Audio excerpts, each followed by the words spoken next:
Wonderful. Thank you. Yeah, I was just saying we're super excited. Release is live for 2023 Appellation Vintage.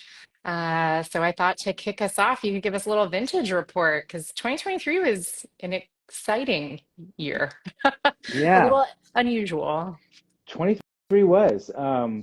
You know, of all the years I've been in the wine business, which isn't, not that many, but it's a fair amount. This has definitely been the coolest vintage that I can remember. I worked in 2011, which was also a very cool year, but 2023 was, we just kind of got robbed of a proper summer. We never really got a lot of sun. We didn't get a lot of heat. It's very, very common in the Russian River, specifically Sonoma Coast, to get the June gloom, which is, a lot of foggy days in June. But typically July, August, September are pretty warm. So this year we had the June gloom and the July gloom and the August gloom. And it just kept rolling and things were really slow. We had a little bit of rain in the summertime, which is very, very unusual. I mean, typically we don't get any rain between May and October. We had a couple days of rain, which didn't really impact anything, but we did have a lot of cloud cover. So that slowed things down, and we had to really exercise patience in September. We waited for the grapes to come around, and that's rather difficult because you're doing all this preparation to get ready. You got the team here, they're trained, everyone's just kind of anxious and to get into the harvesting, the growers included, right? Everyone's ready to go, but you just got to wait, Yeah. And so we waited and waited and waited. And so harvest was about 2 to 3 weeks behind the typical cycle. We started picking our Pinot around the third week of September. Yeah. And so, and even though we got started a little late, we had to also continue to wait into early October because things weren't really moving very quickly after that either. And we were probably about a third of the way done with harvest, and then we finally got a shot of warm weather in like around October 10th.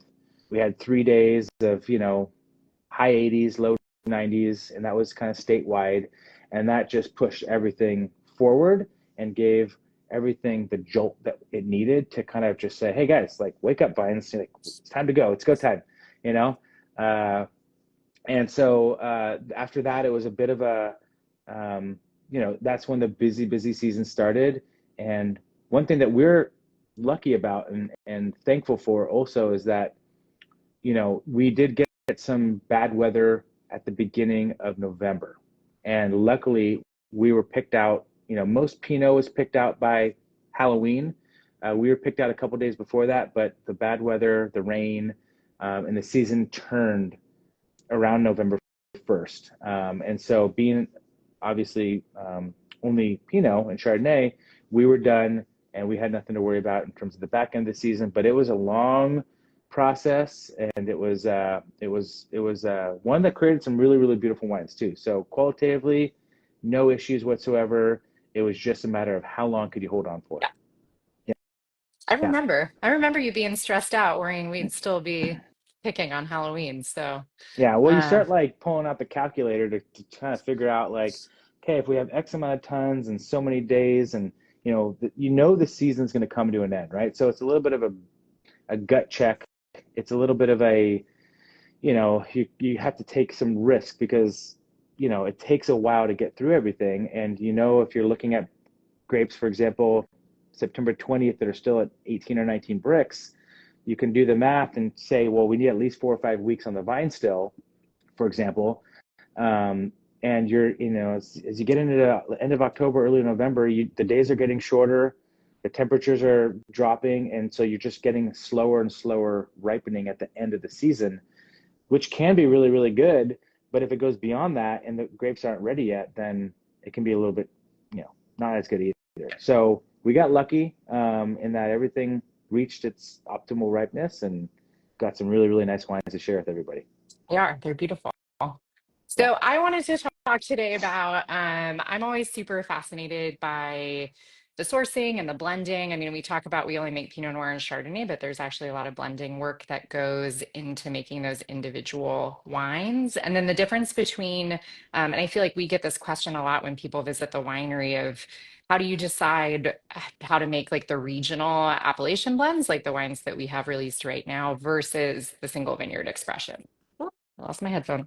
There we Yeah. go.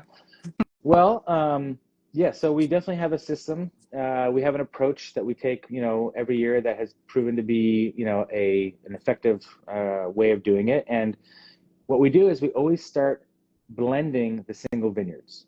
And it's interesting because we start bottling all of our wines in December, and we finish actually usually by March or April. We're actually preparing for our last round of bottling in a couple weeks. But what that means is that we don't start blending until after harvest, because Pinot Noir is a finicky wine. We all have heard that before, but you if I were to be blending, say in say May or June, the wine would have changed so much, you know, when we were ready to Hmm. bottle in December. So it's too early. So what we do is we work tirelessly during harvest, and then we start blending right away. So we um, Blending the previous really vintage. in Yeah. previous vintages, and we start with the single vineyards, and we work through, for example, all of our Russian River vineyards. So we'll start with Treehouse, then Juicy, then Kiefer, then Bootleggers, and we will. Um, Whoop. I think I lost you there, Julian. Are you you back? there? There you are. Okay, good, excellent. Um, so we'll blend all those wines, and we'll find, because there's always a little bit of surplus wine. Like for example, if we're producing 500 cases, we'll have. Oh no. I think we're having technical difficulties on the winery side. There he is. He's back. Sorry, we're adjusting the camera. It seems to be falling down a little bit, but um, what we'll do is we'll have maybe 100 to 200 cases equivalents, right? So maybe if we have 15 barrels, we'll have 20 barrels total, and we're trying to find that right combination, right? And for the single vineyards. So the last 5 barrels that aren't fitting into the blend, those waterfall down into the Appellation series wine. So for example, Russian River, we're talking Bootleggers, Juicy, Treehouse, and Kiefer.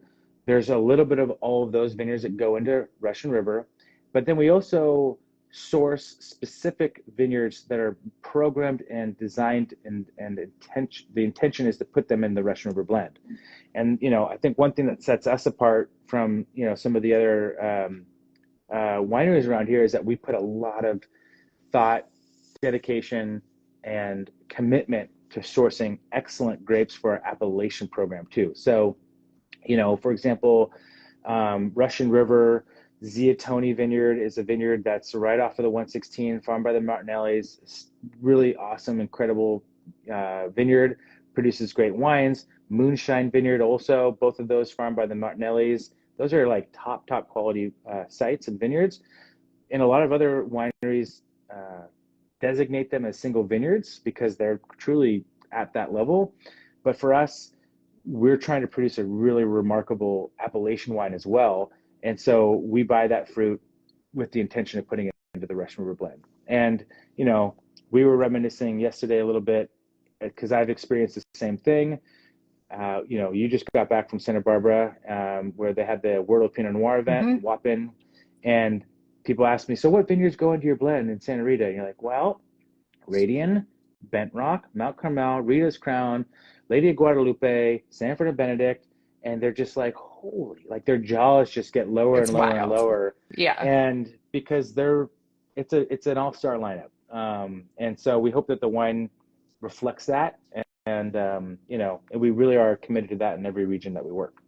So single vineyards get produced or get blended, and then we work with the leftover pieces from each of the single vineyards, and then we start to put those together with the appellation program fruit. And there's always, it's about finding that, yeah, that, that harmony in every blend.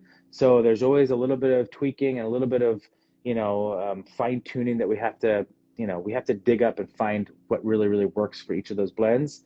And, we usually always leave a little piece out, because, it just seems to be the thing that, just, it just seems to unlock the blend to its fullest potential. But it's a tricky process. It takes a long, long, long time, and it doesn't really end until the wine's being sent to the bottling truck. Yeah. Because you rack the wine and then you taste it, and most times I love it, but every once in a while you're like, all right, like I want to work on this some more, Yeah. and so it just until you feel completely satisfied, which is really the most important thing. It's not about how much work or have we completed it, and have we reached our targets in terms of whatever it might be, right? It's how do you feel? Like, do you feel good about the blend? Are you satisfied? Do you love it? And are you confident that people are going to like it and love it? And until is that is satisfied in its fullest, that's when the blend is done. Nice. And we do a lot of blending, so it's takes up a lot of our time. Well, I was thinking when we were talking yesterday, we have such a stellar lineup for the Santa Lucia Highlands blend as well. And you were telling me that story about how we had this year that Rosella's was like one of the all stars on its own for single vineyard, and you kept blending it, and it ended up that the Rosella's was the smallest part of the blend because it wasn't kind of the glue for that regional blend, Exactly. um, which is really fascinating to me. Just those times where the vineyards are like something that we love on its own isn't great in the blend, and vice versa. So um, it's one Totally. of my favorite things about Costa Browne is that we just get to work with such amazing fruit Yeah. across the board. So And that's the truth. I mean, so that Rosella's, I remember that. I think it was like 2016. And I remember it was that barrel that, like, when you're in the barrel room and you're with guests or you're with, your colleagues or whoever is there, like, you're like, dude, you got to check out this group, right? And when we say group, that means like a specific plot was picked, was fermented, and then it gets put in the barrel and it's kept separate, and then it lives separately for its whole life, until it's blended. So anyway, you go to the group, you find it, you taste it. It's like the best wine. This Rosella's like insane. And so when it came time to blend, that was the centerpiece of the blend. We were like, this is got to be in the blend. And we were kind of like, all right, yeah, good, good, good. Blah, blah, blah. And finally, we're like, let's try one without this group. And all of a sudden, the blend was better without the all-star like performer. And so that just kind of that really that taught me a lot, right? Because you can't have sometimes it's not about the star of the show as much. It's about the unity, the harmony of the group, and sometimes things just don't work out together. So anyway, I always treat all the lots equally in terms of their opportunity to become a part of the blend, because I know that sometimes the blend itself it's complicated, yeah, and you gotta find what works. nice. Yeah. Well, speaking of St. Lucia Highlands, do a little shout out. It's really exciting. This year marks the 20th year that we have been working with that region and with the Pizzonis and the Franchionis, which are really the all stars. And we're super excited to have reached that milestone with them. So would love to hear more about that relationship, but also if you're on this live and you love Santa Lucia Highlands, we do still have a few tickets left for a really special 20th anniversary celebration dinner we're having here at the winery. So you can come hang out with Julian and me and the Garys, to have some beautiful food and some beautiful wine celebrating that relationship. Um, but yeah, I would love to hear a little bit more about that relationship with the growers, and that as we're talking about sourcing and all of those things, like what makes that relationship so special? Well, it is all about the relationships, right? And it's about the joint. adventure of producing great wines. And that goes for any product or craft or anything that people do, right? Um, you got to have a good team, and you have to enjoy the camaraderie, and the you have to be connected, and you have to share the enjoyment of each other's roles. And so, there's, Kosta Browne, we own about, say, 30 to 40% of the the grapes that we produce. And the remainder is grower partners, right? And the grower partners are, a really, really important part of our business. And their success is our success, and our success is their success. So there's a connection there. And when we talk about, for example, the Francionis and the Pissonis, who we've been working with for 20 years, and we've only really been around for 27 years. Ah, So you think that is not only a incredible milestone, but it's also the longest tenured partnership that we have with any grower. And maybe you could go as far as saying any vendor. I mean, that's a long partnership to be working consistently with, and they are tremendous grape growers.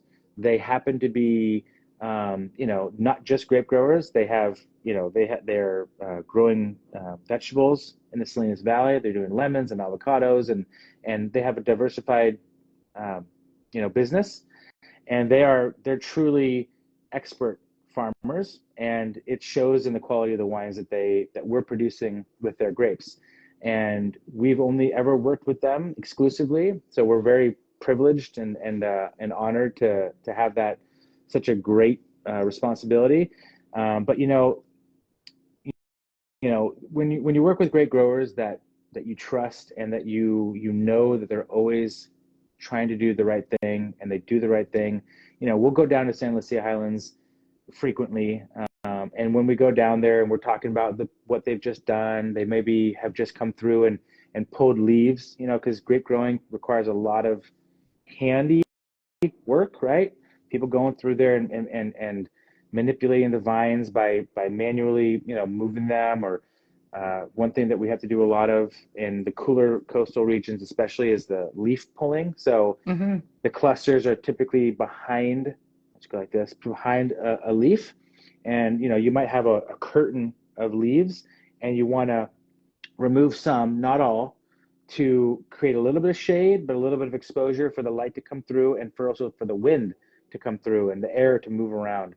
And so they'll be pulling, they'll have just finished their leaf pulling pass. And, Gary will be like, oh man, like, I'm sorry.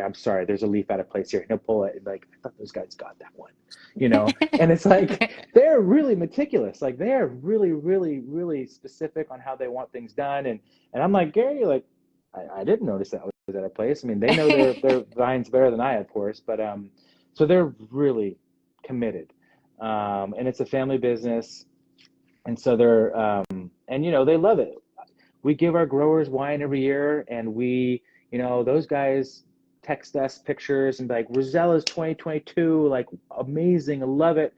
I'm sitting with my wife drinking this wine together, and that means the world, Yeah. when they approve, and they let you know that you're doing a good job. So, and that's what it's about, right? I mean, they're the first ones I want to please with the Yeah, wines that we produce. So absolutely. it's cool. It's a special relationship. Yep. Should we try some wine? Let's do it. Okay. Let's do it. Um, I think we pulled the Chardonnay to start with. Yes. Yes. So I personally am a huge Chardonnay lover, and Julian is a phenomenal Chardonnay producer. We do make about 6 different Chardonnays every year, if you didn't know. So I think one of the most special things to me about your Chardonnay program, Julian, is the barrel fermentation.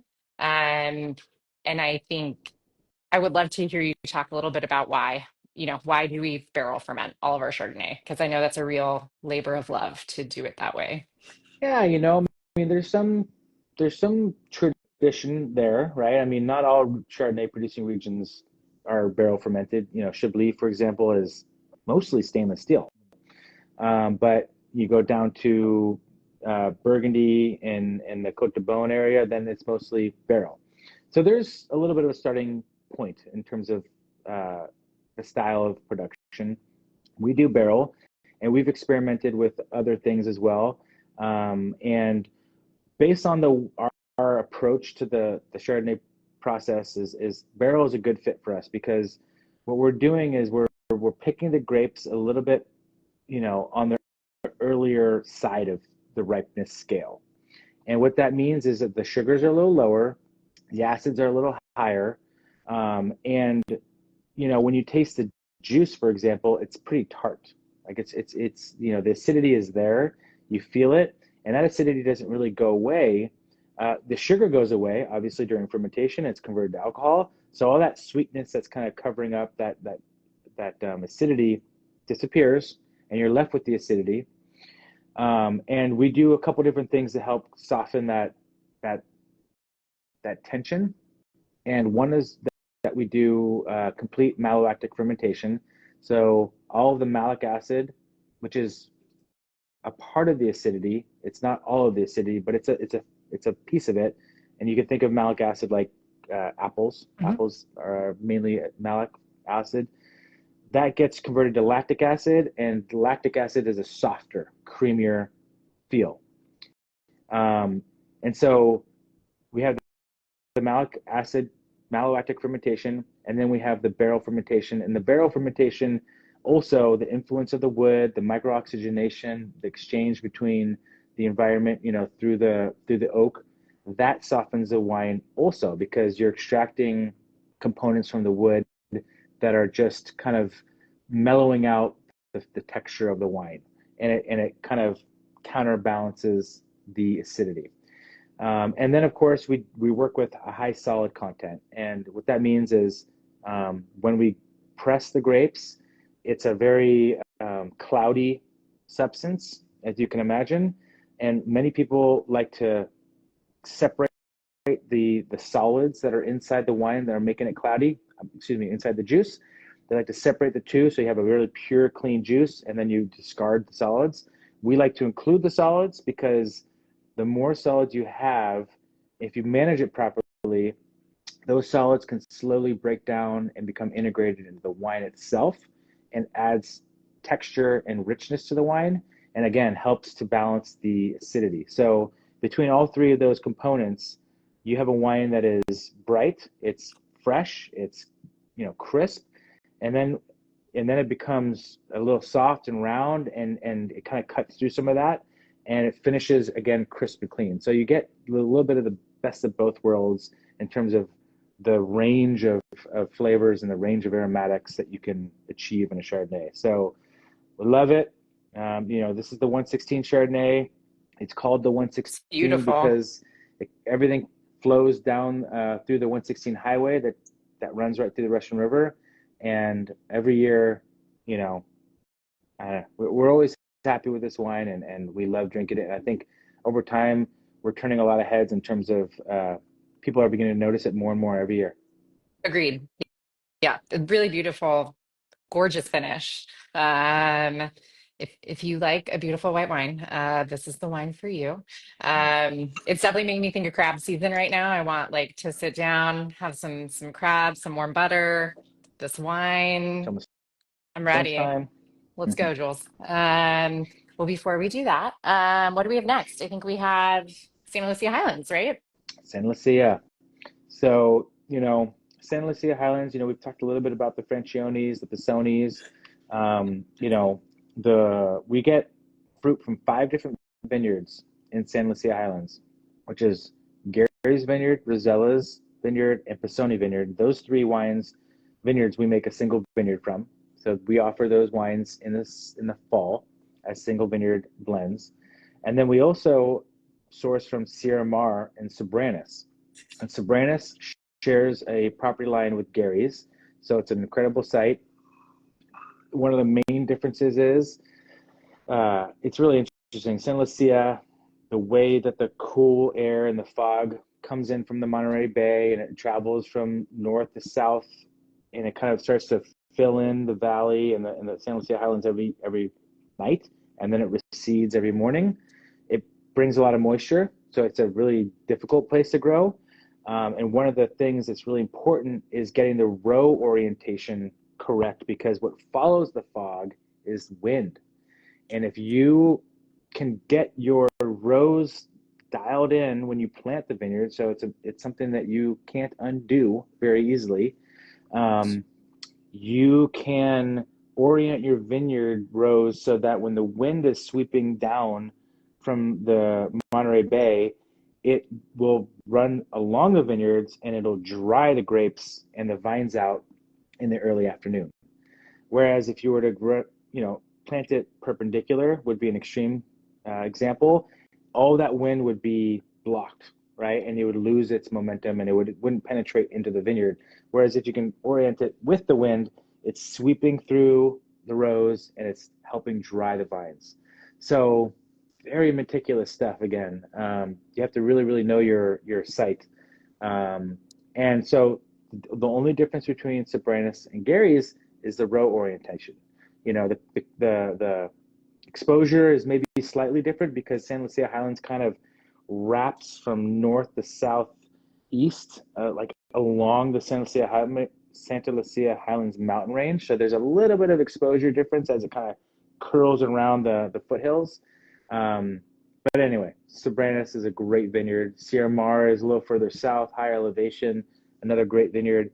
Longer growing season, a little bit of a later harvest. We're usually getting into San Lucia Highlands like kind of in the middle of the harvest.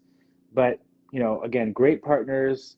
I'm like, we have a really good relationship where we're picking 3 to 5 tons, kind of multiple times a week maybe, and it might last for 4 weeks because there's a big ripening difference between the first and the last vineyard.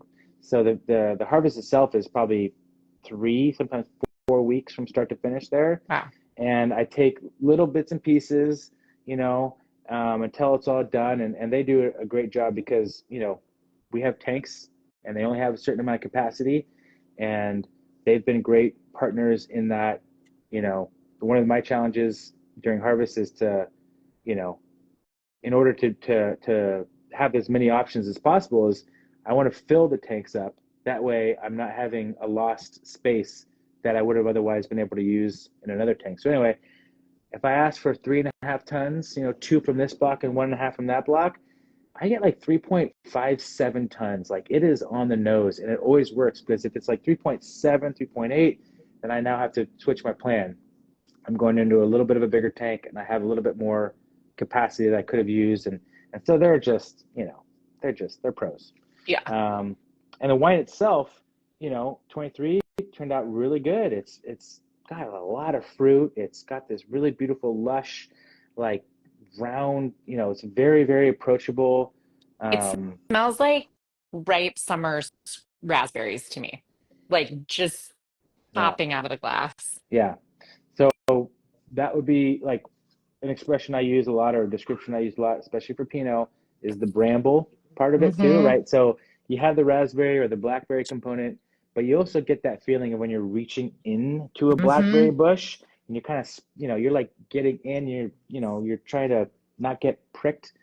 That smell of the vine too, Yeah, the bush is like really, it's a beautiful part of it too. So I get a little bit of that too in this wine. absolutely. No, this is even, I mean, we tried these wines a few weeks ago, and I feel like this has changed so much even since then. The Mm. fruit is just like explosive. Oh, that's really good. That's very, very It's good. it's making me want to be in summer, like right now. Yeah, we're almost there. Gotta wait a little bit. It's a But little yeah, I cold this agree. It's morning. fun. It's a Yeah, great wine. Yeah, I'm really, really happy with that. Very happy. Um, you know, Looking at some of the texts, it looks like we had 20% of this wine was fermented in oak, another 15% in concrete, 1% whole cluster. So basically zero whole cluster for the most part, and 43% new oak. So I'm not picking up any oak flavor or aromatics. It's really, really well integrated. I think it's a beautiful, gorgeous wine. agreed. Yum. Hmm. All right. Well, moving a little further north, into the heartland for Costa Browne, Sonoma Coast. Yes, Sonoma Coast. And usually the backbone of this wine, Julian, is Gaps Crown, right? Hmm. Yes. So Gaps Crown, you know, year in and year out, when people ask me what's my favorite wine, Gaps Crown is always top one or two, typically. You know, it's there's something about it in terms of the single vineyard wine, right? It's just a rock star every year. It's consistent. It's like a really, really solid, fun friend that's always there for you. They always show up, and it's just it's always good. It's always good, and it's dynamic. It can kind of work well with lots of different groups of people. So anyway, love the Gaps Crown single vineyard, but it's an estate vineyard. So we actually have like a pretty big chunk of the vineyard. It's 120 acres, and we have a 38-acre parcel, pieces of it. And about half of the wine that we produce from Gaps Crown goes into our Sonoma Coast blend as the bedrock of the blend. So every year, roughly 40% of the blend is Gaps Crown, and then we add, a lot of other vineyards to it, like Marshall Vineyard in the Sebastopol Hills, which is a stunning, great vineyard. We have Sexton, which is farmed by Jim Pratt. We have, many vineyards. Thorn Ridge, which is one of our single vineyards, and there's always one or two new ones any given year. But yeah, so love the Gaps Crown part of it, and Sebastopol Hills, which is of course in our backyard. Those wines tend to be, well, first of all, it's a really cool mini sub. It's not a sub AVA, but we call it a neighborhood of Sonoma Coast and Russian River, um, because the vineyard to vineyard and site to site is very different from one another. Yeah. So it's cool because you got a lot of variety between each vineyard. But Thorn Ridge, for those of you who have had the single vineyard, really cool old world style wine, a lot of earth, a lot of rusticity, but still quite soft. That goes in here. Marshall, like I said, is like a really interesting vineyard that brings a lot of bright, kind of brilliant, very acute fruit and acidity and color to the wine. And then, know, there tends to be a little bit of like an earthy component as well, because some of the vineyards in that Sebastopol Hills area, they bring a little bit of that forest floor and the cedar wood and mushroom and some of those interesting other kind of flavors that come in. But, of course, when we talk about describing, I think California Pinot, fruit is always the lead singer of the wine, and it's in the background. What else can you see? What else can you find? The Mm, Sonoma Coast always has this like clarity to me. I mean, it's almost more like a feeling, like that just, it's like ringing a bell. mm, yeah. Oh, Mm-hmm. it's a very long wine. Mm-hmm. Um, you know, I'm picking up more, like you said, the raspberry and the like the bramble, like the chaparral, Yeah. and brighter fruit with the San Lucia. Sonoma Coast, I'm getting a little bit more darker fruit, blue fruit, which I think is attributed to the Gaps Crown. Um, and it's like the wine itself kind of feels like it's riding lower on your palate, like it just, but it's super long. It's like a wave. It's like one of those Mm-hmm. slow waves that you see, and it just rolls and rolls and rolls and rolls, and it just like goes on for a long time on the beach. It just keeps going. Great wine. Love it. Yeah, or I think there's like I see the San Lucia, I see like a bigger wave, like a little bit more fruit, kind of pumping out of the glass, whereas this one's a little bit Yeah. longer. Cool. Yeah. Very cool. Yeah. Mm. Someone has requested you tell some stories from your early days at Kosta Browne, Julian. I don't know if you want to. The early days. The early days, for those of you who don't know, Julian once upon a time was a harvest intern. Uh, Oh man, lots of fun. So the early days, man, we used to work. Uh, we used to work a lot. Harvest was a, I would say harvest tended to be longer hours. Um, you know, we made some really, really significant um, improvements in around 2016 when we got our new processing line, the optical sorter. We got a lot more. We used to ferment in a lot of pick bins, or excuse me, not pick bins, but plastic 1 ton bins, and we'd have like 150 of them. And so the winery would be packed 3 high of these bins with lids every night, take 2 or 3 hours to stack them into the bays in between the tanks. And then every morning you'd show up, you'd unstack them all, and you'd bring them into the courtyard because that was our temperature control. And then you'd send out 3 or 4 people and they'd do punch downs by hand, and they'd finish up around 1, have lunch, start over. Let's go. Let's do it again. And then when they were done, you pack them away. But yeah, so it was a lot like that. And then, the random nights that we'd get off before, you know, 11 o'clock at night, we'd all sit around the fireplace I love and that. just hang out, right? Yeah, Until 12:30 at night. And then we'd have to be back at the winery at 6:30. And we all knew we had to be back at 6:30, but we couldn't leave. It was just yeah, too much fun. So yeah. there's a little bit of that going on. Fun stuff. I got a lot of stories, I feel like we but we have to stay still have a focused. pretty good time. Yeah. Yeah. All Oh, right, we staying certainly do. We focused. definitely Yeah. still have a very, very good time. Yeah. Yeah, there's no doubt about that. Well, I think we had one more that we wanted to taste today. We also have our Russian Yeah. River.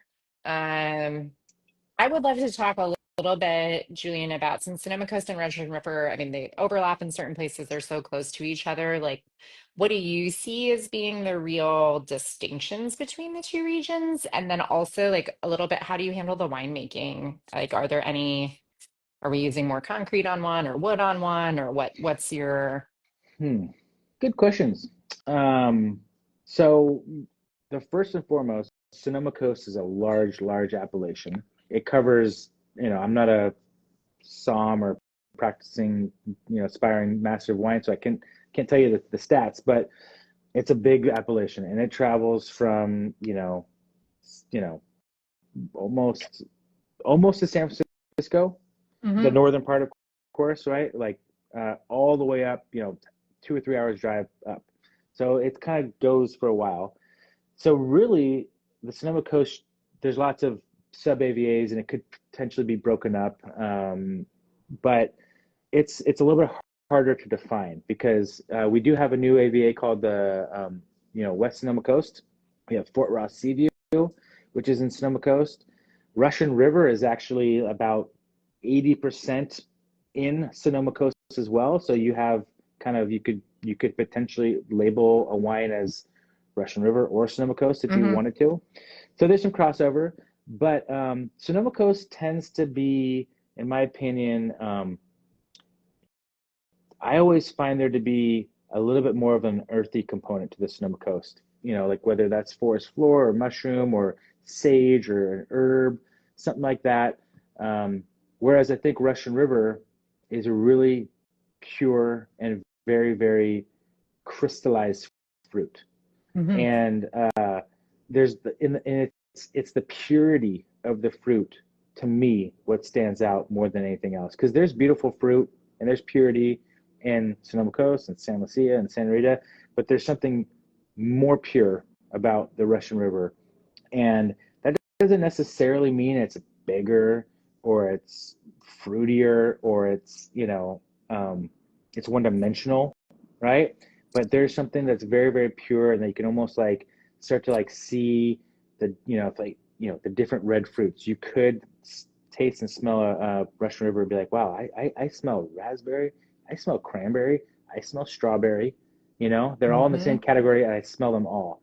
I also smell blackberry, and so, and I also think on the palate, Russian River feels more like a perfect sphere. Yeah. like it's just that there's something that's like uh, very smooth and very um, yeah, again, it's a little bit of like a purity thing, like you have a diamond, which is beautiful, and then you have like a pearl, Hmm. right? Like two very different beauties. And Russian River it feels like a pearl to Yeah. me. I love And that. so I really, really like it. It just, it has a feeling of also like class. I don't know Hmm. why, but like it feels like the white tablecloth kind of experience, white gloves, you know, I don't know, that type of, it just has that feeling. Yeah. Um, and I love that. I think it's great. I, I like that. I don't dine at white tablecloth, restaurants all the time, if ever, but I certainly appreciate it when I do.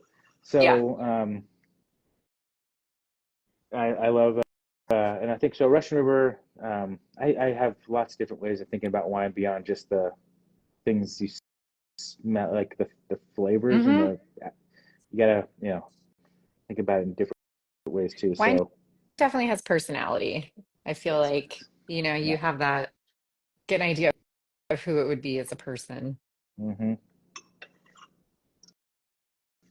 So when I taste that wine, I get more of a like a presence. Like it feels like something like a I don't know. Like it shows up quick, right? Instead of Hmm. the Sonoma Coast is like that slow wave that like you sense, but it doesn't really like it doesn't like present itself boom right away. There's a presence and like an entry that's really impressive in that, and it's very very um, it's how do I say it? It's like it's got a really suave kind of vibe. It Hmm. feels like how like I'm thinking of like almost like what a Corvette or a Porsche looks like. Like you're like, man, that's Yeah. cool.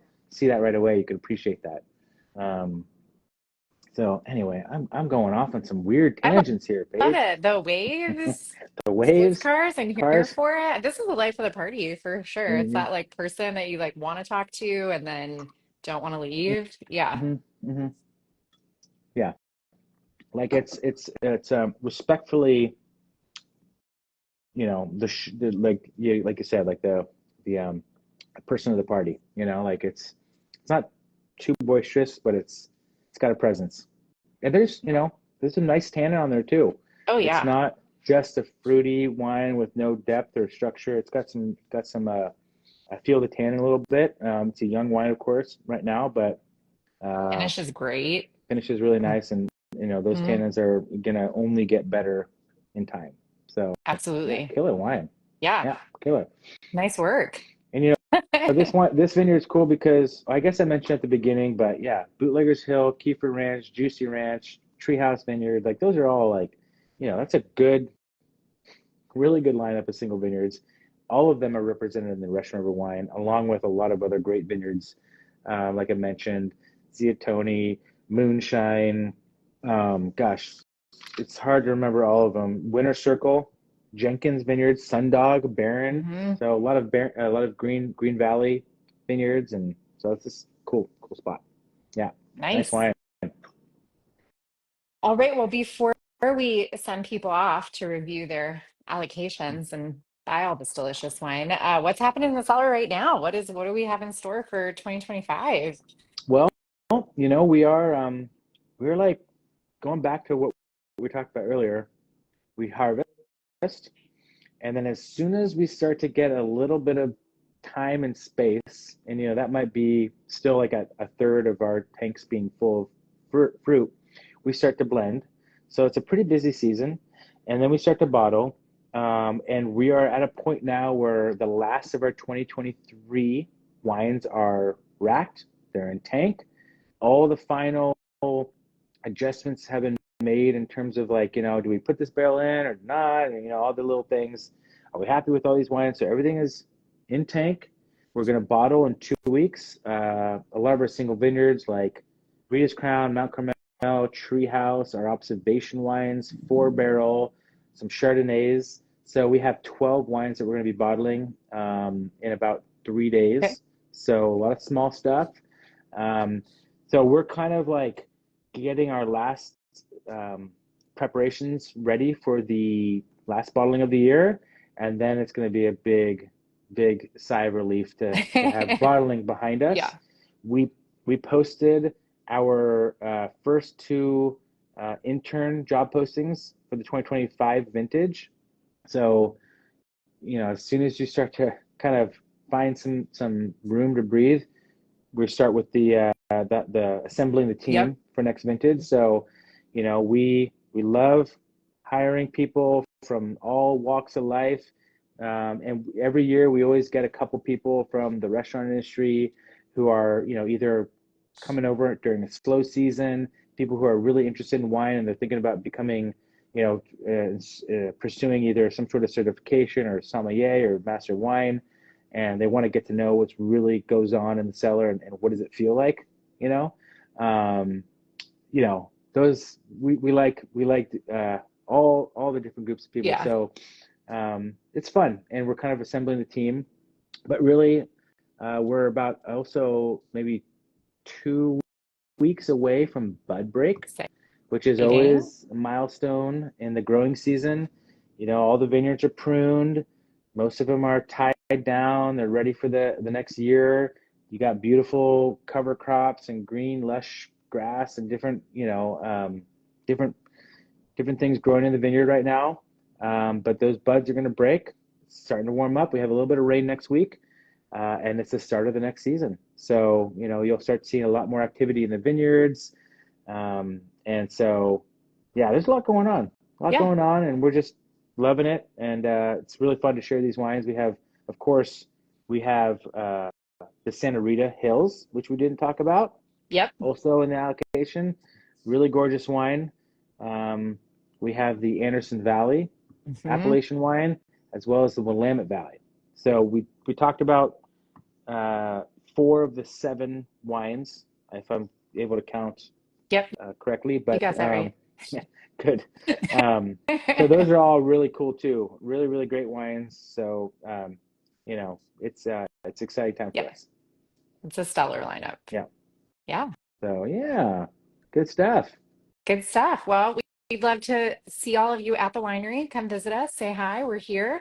And we look forward to raising a glass with you sometime soon. Yeah, So me too.